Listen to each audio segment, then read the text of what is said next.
That's a pretty good ring. See, this is what I was talking about. See how these rings are starting to actually like really do work? Lots of resistances and stuff. The later game stuff starts to give you a lot of resistances. Again, we don't need them because our resistances are currently 50 on each. The max is 75, I believe, because if you get 100% resistance, you're immune, which would basically trivialize the game.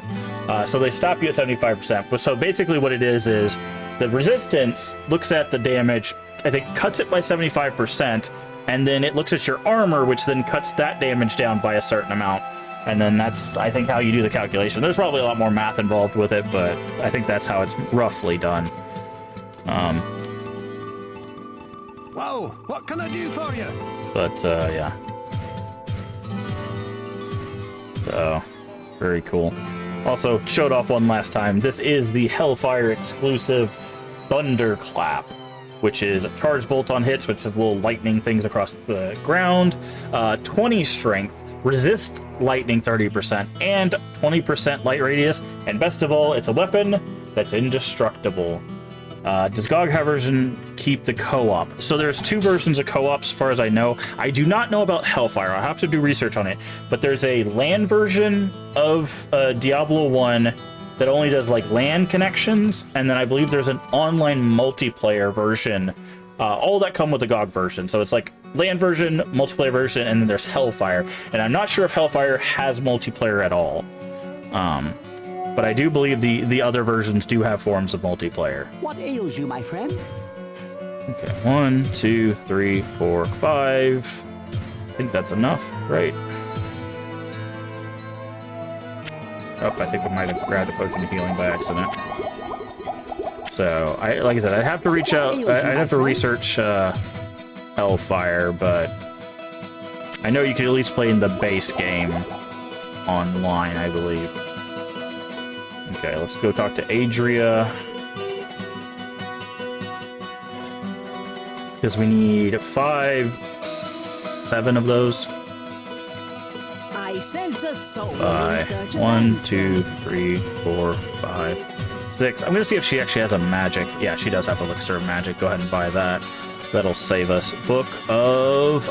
she's only got telekinesis. By the way, books is how you learn spells. Scrolls is how you cast it. It takes less magic to cast a spell from a scroll, but the books allow you to keep casting it using your mana. So that's how the magic works in this. So anybody can use magic. You're not locked in. Like if you pick sorcerer, you're not locked into just magic. It's just your stats will cap at a certain point. So like as a rogue, I can only get to 70 magic, whereas a sorcerer, I think this goes significantly higher. It either goes to like 90 or 100, I think. As a rogue, I can only get 55 strength, but as a warrior, I think that goes to like 90 or 100. So like my highest stat will be dexterity, and I think vitality stops at like 75 or something like that for everybody or something. Maybe the warrior gets uncapped dexterity, but I don't know why I got this. That was a waste of 5,000 gold. I keep forgetting that our magic is thing, but is capped. But yeah, that's what the gold means, is it's capped. Thanks to somebody in chat for reminding me that's what that would meant. I was like, why is it gold? That's strange. That was the most expensive mana potion in history. 5,000 gold for it just to refill our mana. Yikes. We should see what Pepin has. What ails you, my friend? There is actually another guy. We didn't ever talk to this guy. There's another guy over here. There's Farnham the Drunk. You could talk to Farnham. I think there's one quest where Farnham is included. But that's it. Also, there's Jillian the Barmaid. And we have our lovely friend. If you've played Diablo 2, you know about Wart's Leg. But here is our intact friend, Wart, the peg leg boy. For 50 gold, he shows you a pretty good item a lot of times. So like this, Bow of the Heavens, $12 attributes, pretty solid. It also tends to give you a pretty good price on it, but it costs you money to see what he has every time, but it's only like 50 gold, so it's not really that big a deal. So he's kind of like the gamble to see if you get something cool. All right. So let's throw this. And in a single player game, the stuff you throw on the ground does not disappear in town, so that's why I do this. Because there is no storage. There's zero storage in this game.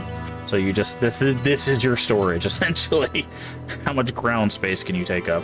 There is a glitch with the regular game that does not work in this version of Hellfire, where if you walk towards something and pick it up at the same time, here I'll just show it off. So if I want to pick up this pile of gold, right? If I get some distance to it and I do this and I pick up, you see how the potion disappeared? In the main game, if you do that, it duplicates whatever that thing is.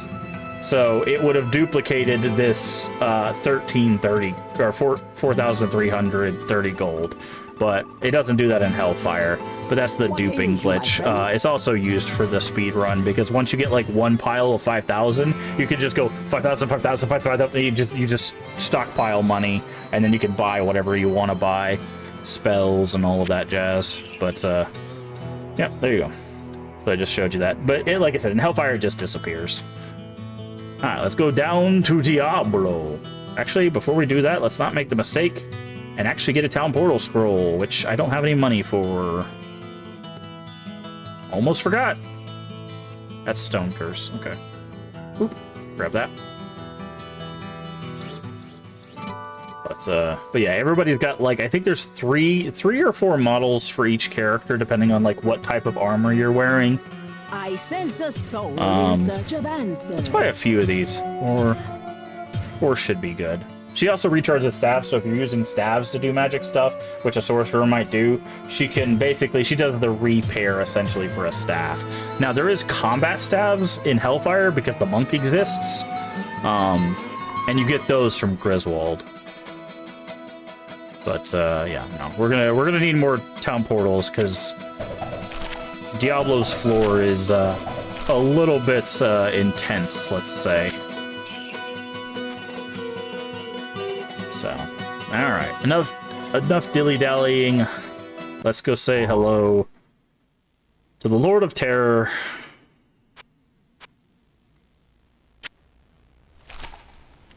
So the way this level works is it's always the same, I believe. This room right here contains Diablo, but there's a room, there's one basically in every corner of the map, and one of those rooms is open.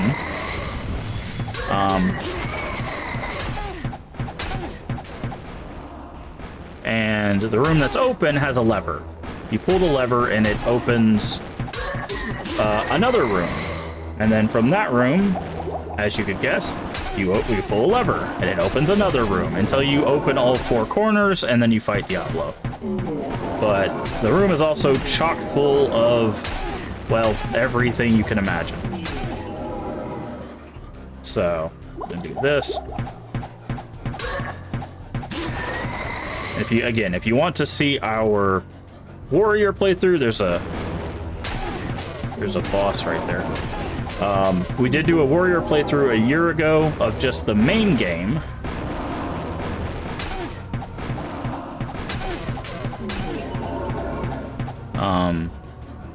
So if you want to check that out, that is on YouTube. We actually did a full series playthrough. So if you want to check out Diablo 1, Diablo 2, Diablo 3, and Diablo 4, all of that is on the channel. Oh, I love you, Advocate. He dropped another mana shield. So the way mana shield works is every spell levels up by using another version of the book. So ours is currently level 3, right? So if we use this book, we'll get our mana back, which is always nice. But the requirement for magic goes up. But the reason why that's helpful is now it's level 4. Now the cost never goes up for this. The damage and cost will tend to go up on some of these other spells. But what Mana Shield gets instead of damage is damage reduction. So every level you get is 3% all the way up to level 7.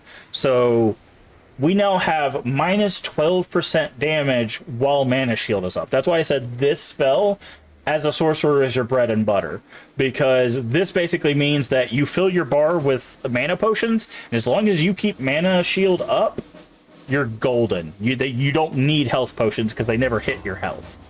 So, but if you're wanting to cast a whole bunch of other stuff, obviously that's where it gets a little intense. So, but There we go. That advocate was so kind to us to give us one last book before we fight Diablo. Also, again, this place has 0 chill. It is the final level of the game. So as you notice, we rounded that corner and then all of a sudden like 16 fireballs hit us. Yeah, that's intentional.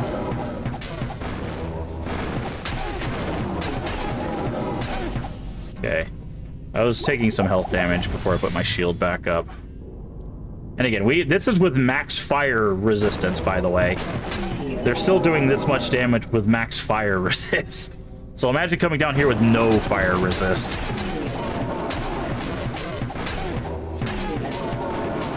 Oh, there's still another one of you guys. There we go.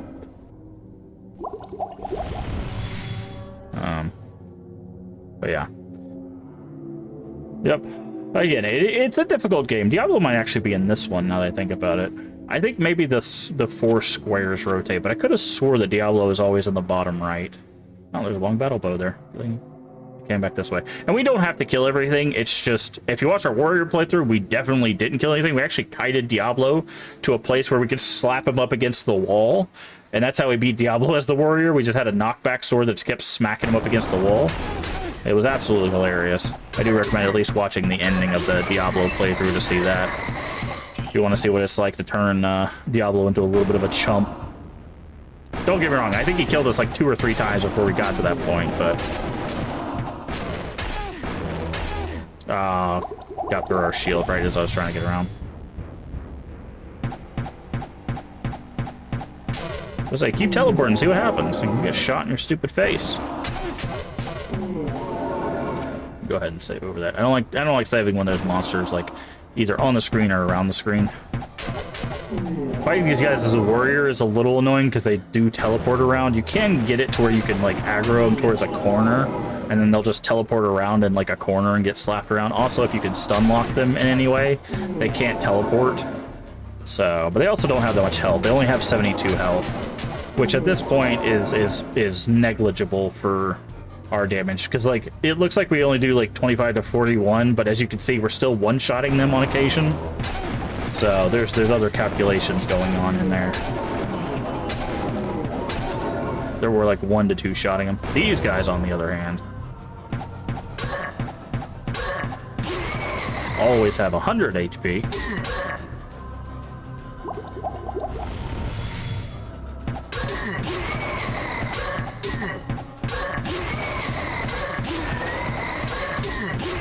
Okay.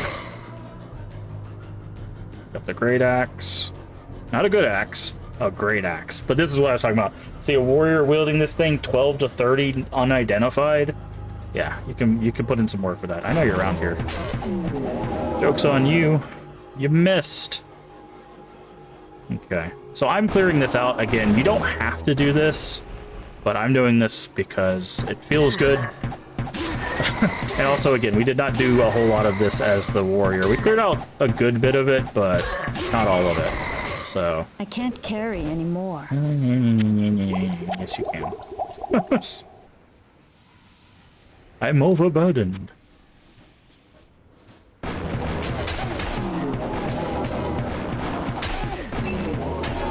Of course. Let's go ahead and drink that, move that there. This is why I said we'll have to make multiple trips to town, because this area is basically, you saw the size of this, it's 2 of those. So, and we're running low on resources, but that's why we got a TP, but we also have a full inventory of stuff that we can sell. Not that we need the money at this point. Okay, so you see how this is open? This is the first area. So this will have a bunch of monsters in it. And when I say a bunch, I mean like a literal bunch. And some of them will have more monsters than others. Okay, good, we killed that. I saw you over there, trying to creep up on me. Okay. This is not a good place for us to stand, because he's able to hit us around the corner and we're not able to hit him. Sometimes that happens. The hitboxes for projectiles, I think, changes per projectile. So some projectiles could hit around certain corners and some can't. So you can see this lever right here. We're not going to pull that just yet. I do not want him around me.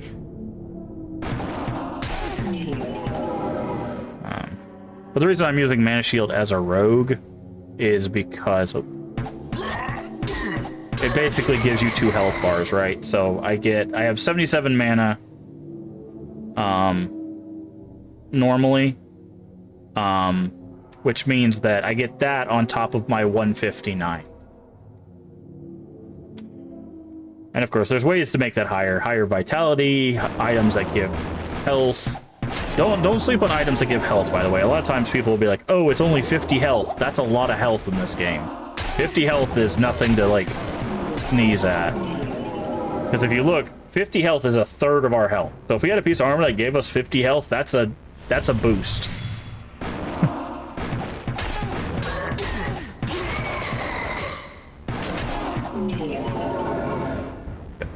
So we know the top left is open.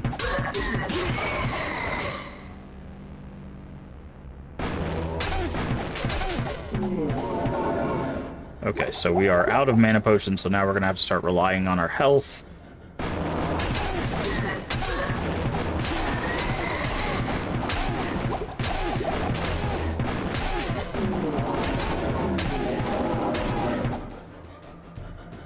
Where's that other guy go? I'm gonna go ahead and go to town here, because there's another magical item on the ground, and I want to go ahead and refill what we got. So save. How much money we got? 3,000. Nice. Hello, my friend. Identify. Stay a while and listen.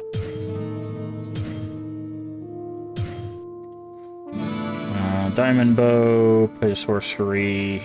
Yeah, this is also a thing. Of blood, you can get stuff that has life steal on it, which is really cool.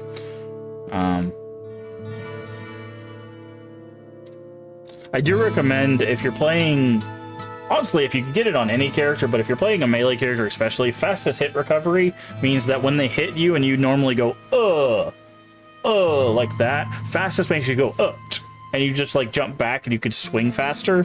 It helps you recover from hits. Is what that means. It's one of those that's like, if you don't understand what it's talking about, it seems stupid, but once you figure out what it's doing, it's one of the most powerful things to get in the game. That's actually why I was using, other than it just being good armor, but the reason why I was using Arcane's Valor for so long, and the reason why I'm using this, because it also says fastest hit recovery. So every time we get hit by a fireball or a sword, instead of going, it's more like, right? So we can kind of use it to our advantage. Okay, so we got a good amount of money. What ails you, my friend? We need 1, 2, 3, 4, 5, 6, 7. By the way, I'm just hitting the enter key for the confirmation window, so if I click and then hit enter, it just buys it very quickly. It's a trick you learn when you're doing a lot of purchases for like healing potions. All right, what elixirs do you got? We've got 4 dexterities. I will take every single one of those. Thank you. Remember, dexterity is our AC, it's our damage, and it's our to hit. So getting 4 points of that for basically for money that we already have in the bank. So you can see, again, pay attention to these 3 numbers here. So we're at 134, 126, and 2541. Boom. Chance to hit went up by 2.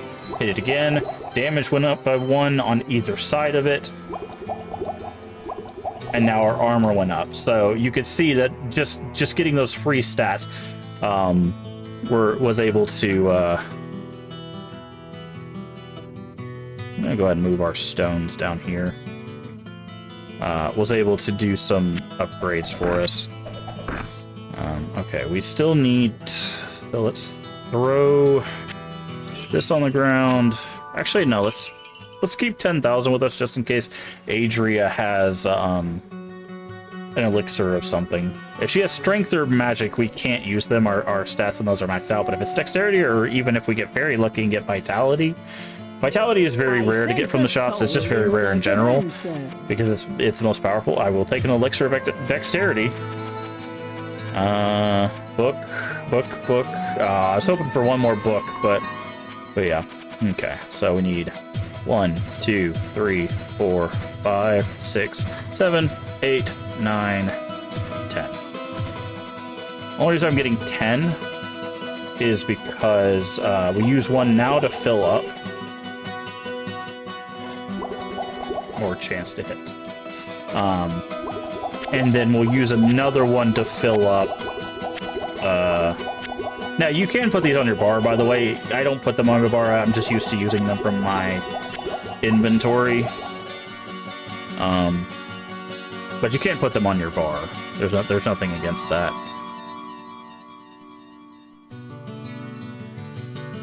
Okay. Let's pick up this. So now we should be able to go here. Throw some money down here.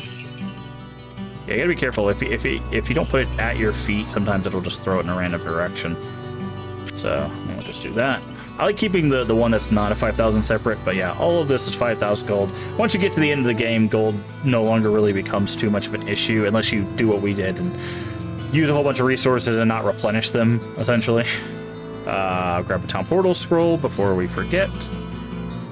Oop. That's also, by the way, that's also why I save in town. You might be like, why do you save in town and then save when you get in the dungeon? It's because if I save in town and I walk through here and I go, oh crap, I forgot my town portal scroll, I could just load that save, grab the scroll, and then continue on. It's just a safety thing. Sometimes I end up saving over it by accident, but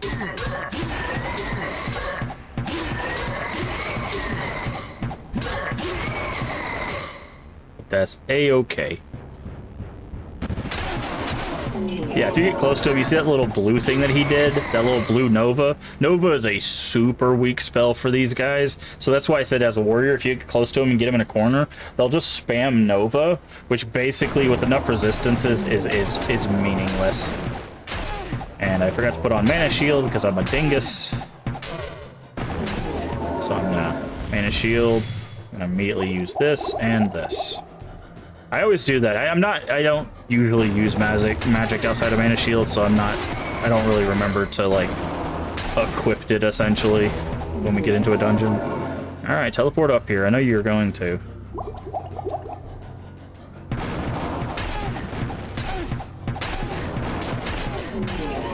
And again, you can fire back in their general direction.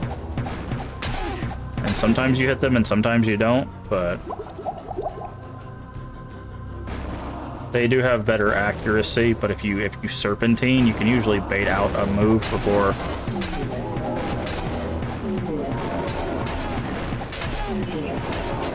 They do that. And honestly, like, teleporting when there's a bunch of them is kind of what you want them to do, because then they're not constantly throwing fireballs at you.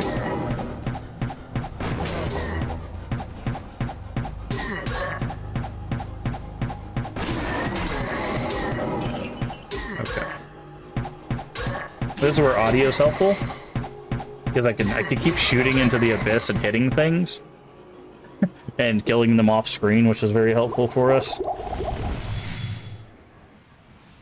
Because we exceptionally don't want these guys. Now, I will say we'll have to run into town one more time because I did forget the obvious thing of repairing.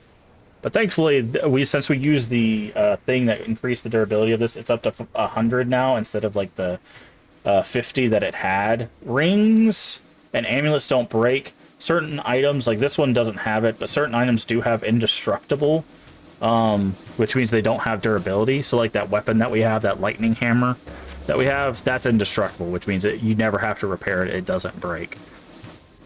So, you see that guy trying to set a trap for us? He's like, I'll get him.